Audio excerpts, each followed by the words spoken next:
And right here we have Darth Maul guarding these Batman books. I think I got him for like $3 or $4. He's plastic and he's hollow. It was actually $7 or $8, but it was half price on everything in the store, I think. So I got him. I believe that's how much I paid for him. I'm going to move him over this way.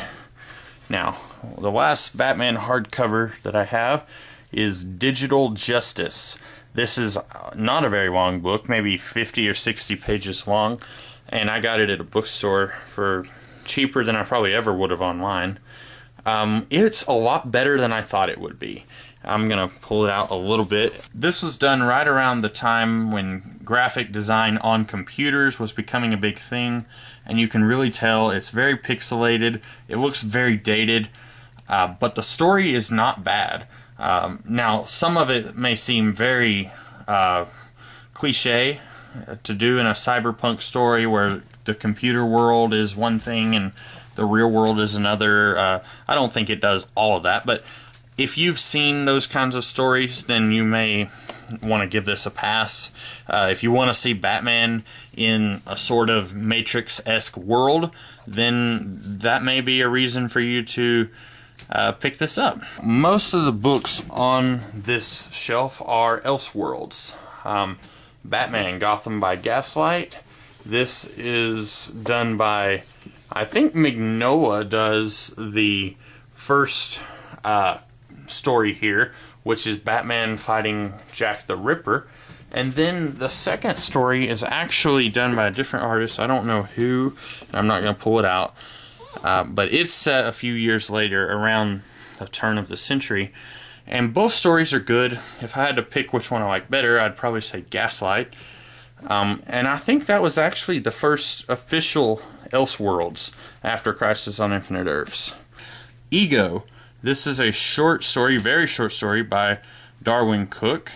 And it's a really interesting story that gets into Batman's head. All these Batman books that I have, not many of them get into his head. Not nearly as many as you'd think. And then we've got Batman, let's see, what is it called? Dark Joker the Wild. It's really weird. It's a fantasy story. Joker is a sorcerer, Batman is a monster, and that's basically it. Batman in a fantasy story, and it really almost doesn't even resemble a Batman story. I don't mind Elseworlds, as you'll see. I have quite a few of them here, but there comes a certain point where if it doesn't even resemble the original thing that you're doing, then why bother? That's my opinion. And this is a collection of 3 vampire stories. I think Crimson Mist, Red Rain, and I can't remember the other one. It's something Blood Dawn or something like that. This was a story where Batman fights Dracula and he becomes a vampire, and then this whole book is sort of his descent into madness. And the concept is a great concept. The execution is very poorly done, if I'm being honest. I may do a video on it someday, but I did not enjoy reading this book. It's one that I know it has its fans, but I am not one of them. Earlier I mentioned Ed Brubaker, and this is, let's see, Batman Gotham Noir. I think I got this in a eBay auction, and it's not very easy to find, I don't believe, and it's very short, but this was part of a larger lot, and it's actually a very fun story. It's mainly focuses on Jim Gordon, and it's what it looks like. It's a very noir type story, or neo-noir, whatever you want to call it, and it's using Batman characters. What's not to love? Thrill Killer. I mentioned earlier that I do not like Dan Brereton's artwork, and this is Dan Brereton. Also, I don't really care for the story.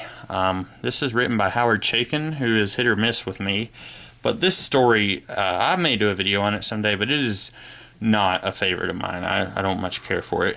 But I bought it because, well, it's Batman. I have a sickness. Haunted Gotham.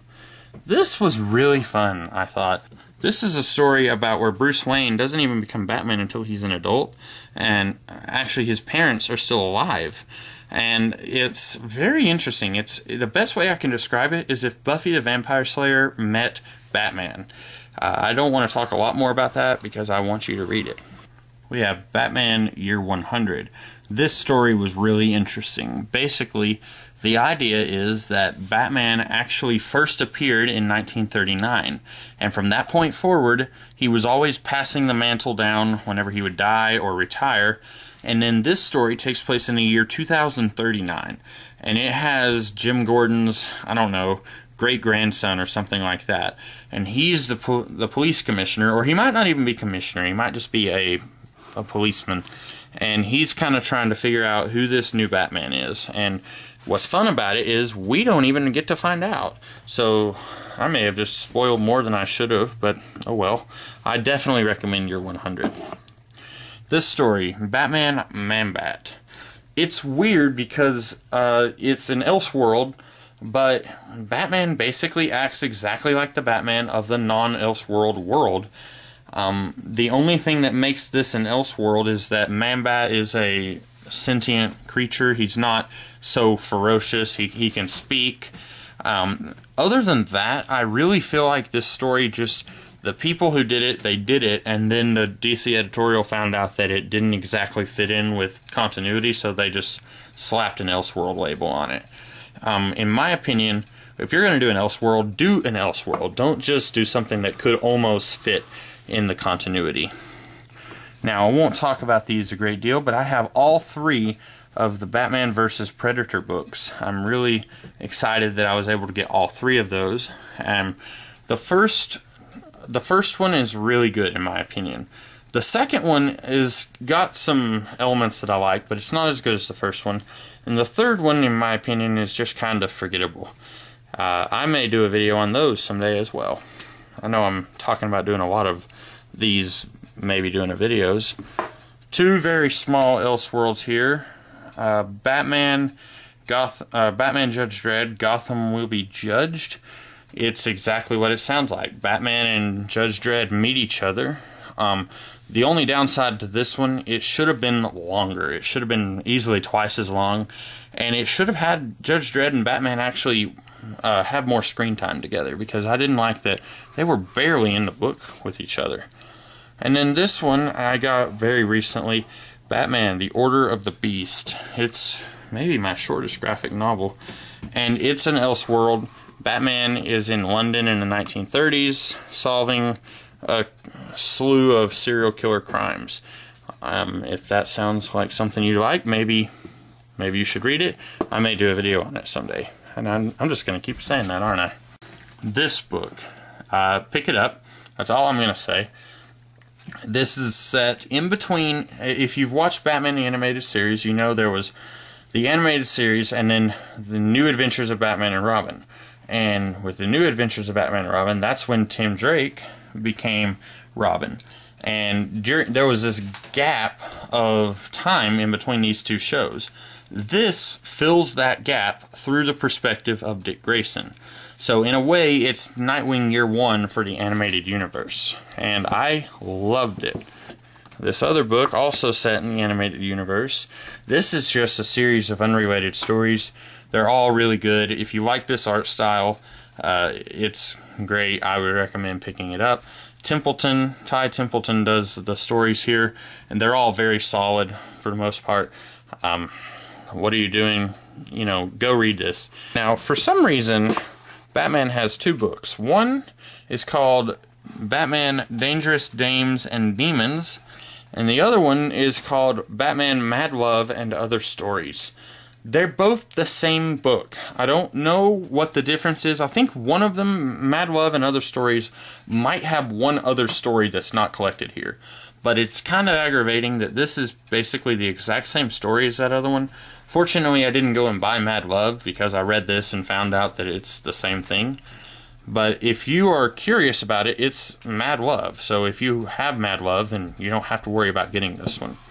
And I believe the last one set in that animated universe This collects, I think, 5 or 6 issues from the Batman Beyond comic. There were actually, I think, 2 Batman Beyond comics, and this one is written by Hilary Batter, and I believe he or she worked on the animated series. So it's good that you've got a little bit of consistency going on there between the two, the show and the comic book. I need to speed things up, don't I? My only book that I have from the Batman comics, I think this is also the last in that series of books. I didn't hate the Batman as much as everyone else did. I mean, I didn't love it as much as the animated series, but I didn't think it was terrible. And I thought some of these stories were very good, very solid Batman stories. If you want an all-ages book, I'd say this would be good, something to give to a kid. Batman, the movies. This is 4 prestige-sized books, each one condensing the plot of the 4 Nolan movies. Batman, Batman Returns, Batman Forever, and Batman and Robin. If you like those movies, do not read this book. If you don't like those movies, do not read this book. Basically, it takes all the charm from those movies and removes it. And also, it just kind of makes what's unbearable about those stories even more so. It's, I wish I didn't buy it. We have The Chalice. Just gonna say one thing. Batman finds the Holy Grail. If that doesn't entice you to buy it, then I don't know what will. Batman Secrets. I did not like this book. This is another one in the kind of... This is actually a book that's trying to be Batman the Killing Joke, or it's at least trying to be a sequel to The Killing Joke. And it doesn't work in the way that The Killing Joke works. I don't like Sam Keefe's artwork, and other than that, it's just really not a very well-told story, if I'm being honest. Batman vs. Bane. This collects, I think, a one-shot story that does Bane's origin, and then it does this weird miniseries where he meets up with Ra's al Ghul, and I don't know if this was like trying to fill in holes in Bane's story after No Man's Land, or not Nightfall. But this book just stops. It doesn't have an ending, it just stops. And I'm wondering if it stops and is actually a prequel to something that I haven't read. But I didn't really care for this. I like Bane's origin, but I didn't like the stuff with Ra's al Ghul. Blind Justice. An underrated Batman book, if I've ever seen one.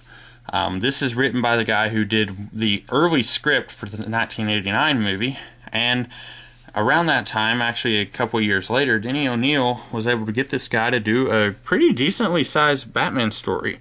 And if you want to see Henri Ducard in the comics, there he is, Ducard. He's here. He's not exactly what he is in Batman Begins, obviously, but I was kind of surprised that he was in a comic book. And he's pretty interesting. I like him. I wish he was in more comics. We have Cacophony, which is written by Kevin Smith, and I really, really liked the story when I first read it. I think I gave it too much credit because, in my opinion, the Joker is handled perfectly in that story.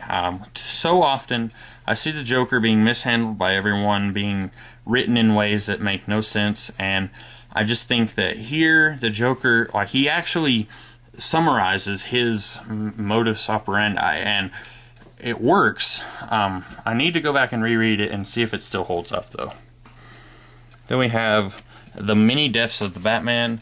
This is another book that should have been longer. It's only 3 issues, and actually, the first issue is entirely silent, and that just... I don't really like silent issues. They almost never work for me. Usually they're just kind of a waste of space. They're done as a way to try and show that art can tell a story, but usually it doesn't really tell you anything. It shows you a lot of pretty pictures, but it doesn't really do as much as sometimes the words could. There's a reason that comic books are a mixture of pictures and words. Batman, Jekyll and Hyde. Horrible, horrible book. One of the worst things I've read in a long time. If you like Two-Face, don't read this book. And if you don't care about Two-Face, you're just interested in Batman, definitely don't read this book. It is horrendously bad. It is, you know, bloody awful. Gates of Gotham. I recently read this one. Got it fairly recently at the last time I went to a comic book shop out of town. And it's okay. I had a few issues with it. I had heard when this was coming out that it was really good. It's not as good as the hype was leading me to believe. But I thought it was pretty decent. I'm probably going to do a video on it someday. And that ends the Batman books, but I'm actually going to keep going for a little bit because there's a few more here that are not necessarily Batman related. They're actually part of the Bat family. Harley Quinn, she had a series of her own that lasted, I think, 30 or 40 issues. This is, I think, the first 8 or 9 issues. I don't really like it. I like the artwork, and other than that, this handles Harley in a way that I think is antithetical to how she's usually handled, and I will say no more about that. We have 2 Robin books. Both of those are kind of hard to find. Robin, A Hero Reborn, and Robin, Tragedy and Triumph. Both of those collect bits and pieces of Alan Grant and Norm Breyfogel's run on Batman and Detective Comics. And that's, I think, 2 of the only trades that collect part of their run. The other one being Anarchy, which collected like 2 issues. And it also collects, both of them collect Robin miniseries, the first and second Robin miniseries starring Tim Drake. I really like both of them. I think they're both worth a read. This one especially has a character in it that I think you will like. I won't tell you who. Robin Year One. I love this book. This book is fantastic. I was so pleasantly surprised when I read it, and I think it's just an underrated book. I wish more people talked about it. And we have Batgirl Year One, also really, really good. I don't think I love it as much as Robin Year One, but I do like it quite a bit. This book made me a fan of Batgirl. I wasn't against the character of Batgirl before, but this actually made me really love Barbara Gordon. Then we've got Huntress Year One, which is probably the worst Huntress story I've ever read. It's just, I'll do a video on it someday, believe me, but right now, just take my word for it. This book is pretty bad. Then we got Batman and Huntress Cry for Blood, which I actually really liked. It was kind of done in this animated style, and I thought that the Huntress had a really intriguing, very captivating story here. And I think I'm going to go ahead and talk right now. The Huntress is a problem for me because anytime she has her own story, it's always, you know, inevitably set in Gotham City, like all of these are, and it's Batman saying, we don't kill here, and she says, I do. And then that's basically her story arc, deciding that she's going to kill, even though that's what she's always done. And there's not really any room for character growth there, but for one story, I really like her here. I haven't read a whole lot of Birds of Prey at all, so maybe I can be proven wrong down the line. We'll see. And then the last Huntress story, Nightwing Huntress. Guess what?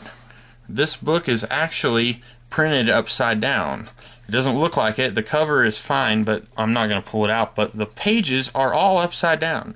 I don't know if that was very common with this book, if that happened with a lot of this run, but I have a feeling that that's kind of a rarity here. Then we have Catwoman, Selina's Big Score. I'm probably going to get this trade again because I got this, I think, from somebody, and I didn't know it at the time, but it is, like, it's been stapled, and it's covered in tape and stamps from a library, and it's just not in great condition. I'm kind of hoping that it will be in better condition when I find the trade again.